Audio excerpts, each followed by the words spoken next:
আলাইকুম সবাইকে। কি অবস্থা, সবাই কেমন আছেন? আশা করি সবাই ভালো আছেন। একটু দেখবেন অবস্থাটা। এটা নাকি আমার বাসার হচ্ছে ড্রয়িং রুম।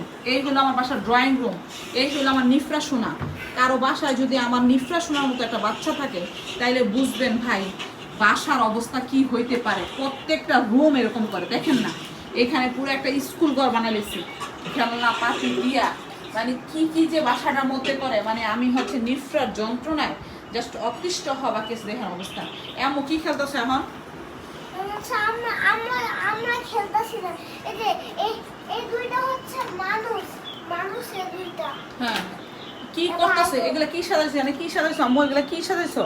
এটা হচ্ছে সিলেট, আর এটা হচ্ছে ওদের বাসায়। এটা সুইমিং পুল, এটা হচ্ছে ফ্রিজ, এটা হচ্ছে মেকআপ করার জায়গা, আর এটা হচ্ছে টিভি দেখার জায়গা, আর এটা হচ্ছে জামা কাপড় রাখার জায়গা। জামা কাপড় হলো ওরা টিভি কি দেখতেছে? ওরা কি দেখতেছে টিভিতে? ওরা তো ঘুমানোর ওইখানে।